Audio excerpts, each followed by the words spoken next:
வணக்கம் ஃப்ரெண்ட்ஸ், இன்றைக்கி நம்ம வீட்டு தோட்டத்தில் வெண்டைக்காய் பறிக்க போகிறோம்.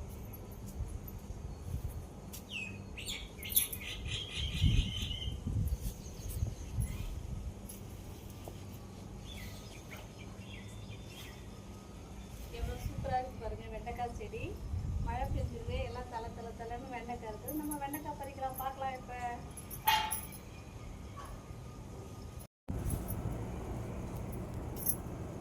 வெண்டைக்காய் பறிச்சிட்டு கையெல்லாம் அரிக்குது வேறு. இங்கே பாருங்கள், பீன்ஸ், இது பீன்ஸ் கொடி அழகாக இருக்குது பாருங்கள். பூ வச்சுருக்குது. அடுத்த வாரம் வச்சிடும் இது காய். இதுவும் வீட்டு தோட்டத்தில் எவ்வளோ பாருங்கள் வெண்டைக்காய் ஃப்ரெஷ்ஷாக இருக்குது.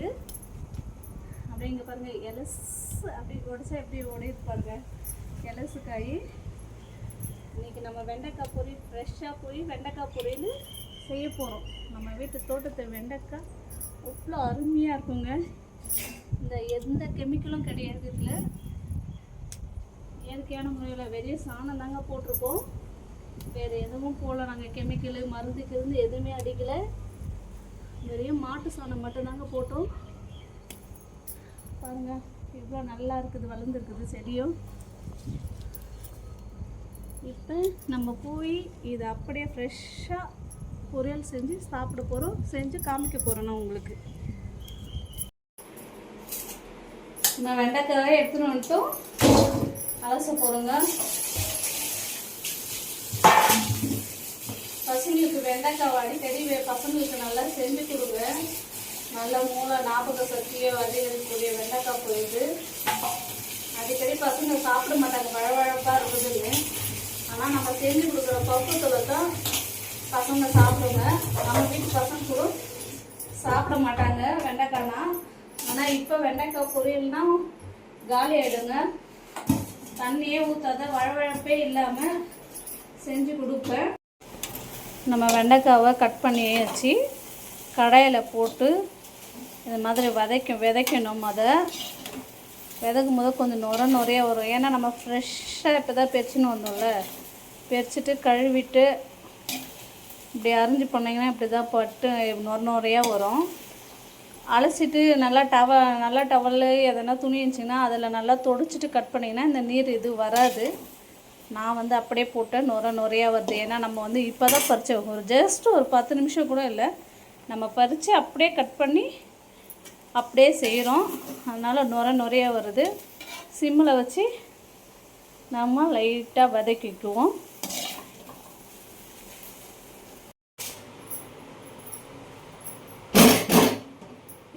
அந்த பக்கம் வெண்டைக்காய் ஸ்லோவாக வதங்கட்டும். அப்பப்போ நம்ம கலரி விட்டுக்கலாம். இந்த பக்கம் நம்ம ஸ்டவ் வச்சு வெங்காய தக்காளி வதக்கலாங்க. வெங்காய தக்காளி கட் பண்ணிவிட்டேன்.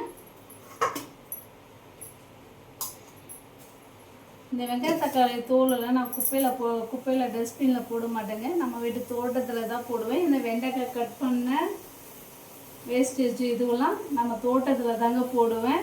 எடுத்துன்னு போய் குப்பைக்கு போட மாட்டேன். நம்ம வீட்டு தோட்டத்தில் தான் எப்போவுமே இயற்கையான இது தான். எது வெங்காயம் தக்காளி முள்ளங்கி எது விளைஞ்ச தோல் இருந்தாலும் நம்ம வீட்டு தோட்டத்தில் தாங்க குப்பையே போட்டுவேன். ஏன்னா அப்போ தான் நம்ம தோட்டத்தோட மண் வளமும் நல்லாயிருக்கும். இப்போ நம்ம கடாயில் எண்ணெய் ஊற்றிக்குவோம்.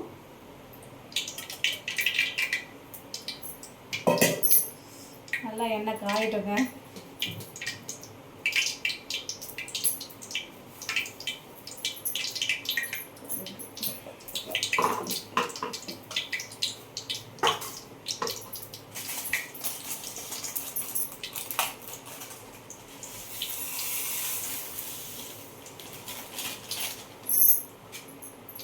எண்ணெய் காஞ்சிச்சு. நம்ம கொஞ்சம் கடுகு போட்டுடுவோம்.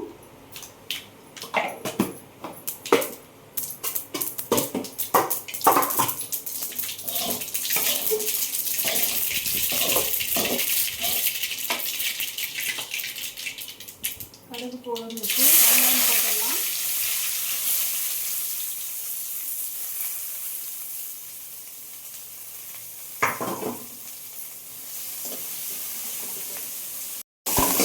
வெங்காயம் நல்லா வதங்கட்டுங்க.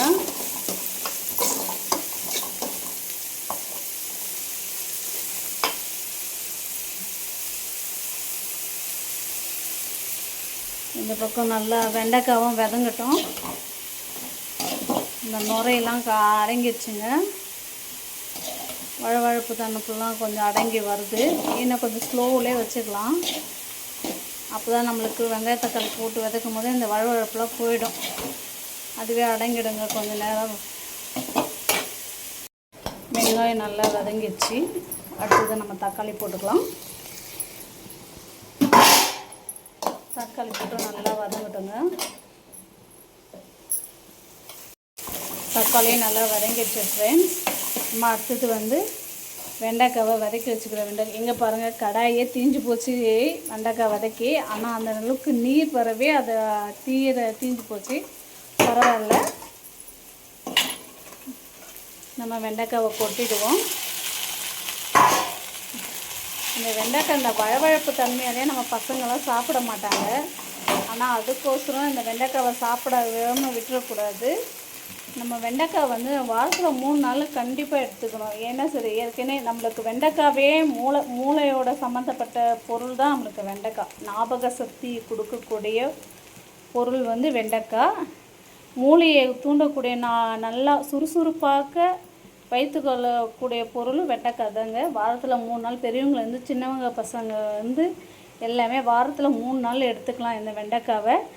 கண்டிப்பாக உணவில் சேர்க்கக்கூடிய ஒரு பொருள் வெண்டைக்காய்ங்க. ஏன்னா இது சர்க்கரை நோயை கட்டுப்படுத்தும், நீர் நோயிலேருந்து நம்மளை கட்டுப்படுத்தும், நம்ம உடம்புல இருக்கிற நோய் எதிர்ப்பு சக்திக்கு எல்லாமே கொடுக்கக்கூடிய ஒரு பொருள் வெண்டைக்காய் இருக்குது. இது ரொம்ப நார்ச்சத்து உள்ளது. கண்டிப்பாக இந்த வெண்டைக்காவை பசங்களுக்கு கண்டிப்பாக சின்ன வயசுலேருந்து கர்ப்பிணி பெண்கள்லேருந்து நம்ம சேர்க்கக்கூடிய ஒரு பொருள் வெண்டைக்காய் நம் உணவில் ஏன்னா அவங்களுக்கு தான் கர்ப்பிணி பெண்ணுக்கு அதிகமாக கொடுக்கணும். ஏன்னா சரி, அவங்களுக்கு வயிற்றில் இருக்கிற கருவு ஞாபக சக்தி, மூளை வளர்ச்சி வளரக்கூடிய ஒரு பொருள் நம்ம வெண்டைக்காயாக கருதப்படுது. கண்டிப்பாக உணவில் சேர்க்கக்கூடிய ஒரு பொருள் வெண்டைக்காய். இப்போ நம்ம வெண்டைக்காய் நல்லா விதைக்குவோம். வீடியோ பிடிக்க ஆள் இல்லை, அதனால் நானே பண்ணுறேன். கையில் ஃபோனை வச்சுன்னு தான் நான் பேசிக்கினே எடுக்கிறேன். சரி, ஒரு நல்லா தொழவி விட்டு சிம்மில் மூடி வைப்போங்க. சிம்மில் வச்சுட்டிங்கன்னா சரி, அதிலே பக்குவமாக வெந்துடுங்க. நம்ம உப்பு கொஞ்சம் தூவிட்டு கலரி வைப்போம்.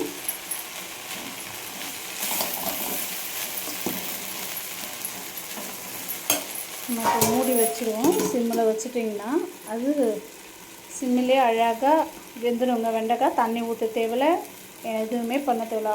அப்படியே அழகாக தண்ணி ஒரு சொட்டு தண்ணி கூட ஊற்ற தேவையில்லை, அதிலே வெந்துடுங்க. சிம்மில் வச்சுடுவோம். நம்ம இப்போ திறந்து பார்க்கலாம்.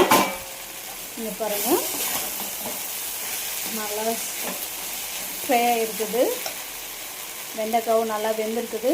அந்த நீரோட இது கூட போயிட்டு இருக்குதுங்க, வழவழப்பு. இப்போ நம்ம மசாலா போடலாங்க.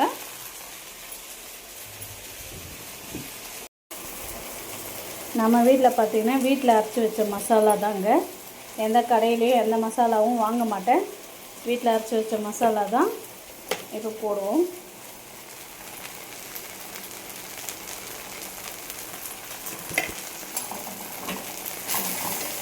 போட்டு நம்ம கலரிக்குவோம்.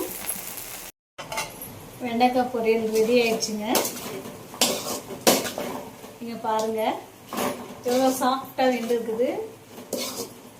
உப்பு இருக்குதான்னு பார்க்கலாம்.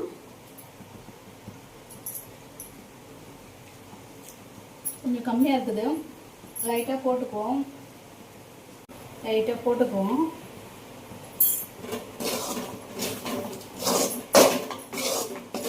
இந்த மாதிரி இயற்கையான நம்ம வீட்டு தோட்டத்தோட வெண்டைக்காய் பொரியல் செஞ்சு சாப்பிடும் போது அதோட இது ஆரோக்கியமே நம்மளுக்கு ரொம்ப சந்தோஷத்தை தருதுங்க. ஏன்னா சரி, எனக்கு பயிர் வைக்கிறது விவசாயம்னா ரொம்ப பிடிக்கும். ஏன்னா எங்கள் அப்பா விவசாயம், எனக்கு விவசாய மகள்னு சொல்றதுல ரொம்ப ரொம்ப ஆனந்தங்க. ஏன்னா சரி, யாருக்குமே சரி விவசாயியோட மகளாக இருந்தால் தான் அதோட ஆர்வத்தன்மையே அதிகமாக, அதோட நன்மையும் நம்மளுக்கு தெரியும், அதோட கஷ்டத்தையும் என்னன்னு தெரியும். ஏன்னா சரி, இந்த வெண்டைக்காய் நான் ஈஸியாக இங்கே சமைச்சு காமிச்சிட்டேன். ஆனால் பயிர் அதுக்கு நம்ம நான் சும்மா கொஞ்சம் தோட்டம் தான், நம்ம வீட்டு தோட்டம், கொஞ்சமாக அதுக்கு கொத்தி எரு கொட்டி விதை போட்டு களை வெட்டி தண்ணி பாசி இந்த மாதிரி. ஆனால் எந்த மருந்தும் அடிக்கலை. இது மட்டும் எனக்கு என் பசங்களுக்கு நான் திருப்தியான ஒரு பொருள் கொடுக்கும் போது ரொம்ப சந்தோஷத்தை கொடுக்குதுங்க. என் மனசு கூட சரி, என் கையால் விதைச்சி அதை பறித்து சமைச்சு கொடுக்கும்போது அவ்வளோ சந்தோஷமாக இருக்குது. பெரும்பாலும் என் பசங்களுக்கு தான் எது செஞ்சுது. ஆனால் எனக்கு பசிக்குது. இப்போ நானும் சாப்பிட போகிறேன். தயிர் சாதம் இருக்குது, அது கூட வெண்டைக்காய் வச்சு சாப்பிடலாம் வாங்க நீங்களும். நம்ம வீட்டில் தயிர் சாதங்க. இப்போ இதுக்கு நம்ம பொரியல் வச்சு சாப்பிட போகிறோங்க. எங்க பாருங்க, உங்களுக்கோசரம் எதுக்கு சாப்பிட வாங்க சாப்பிடலாம் எங்கள் வீட்டில். தயிர் சாதத்துக்கும் வெண்டைக்காய் பொரியலுக்கும் சூப்பராக இருக்குதுங்க. நான் தயிர் சாதத்தில் வேர்க்கடலை கடலைப்பருப்பு காஞ்ச மிளகா போட்டு தாளிச்சு கொட்டிருக்குங்க. ரொம்ப அருமையாக இருக்குது. இந்த வீடியோ பிடிச்சிருந்தா லைக் பண்ணுங்கள், சப்போர்ட் பண்ணுங்கள், நம்ம சேனலுக்கு சப்ஸ்கிரைபர் பண்ணுங்கள். Okay bye. பெல் பட்டனை மறக்காமல் கிளிக் பண்ணுங்கள்.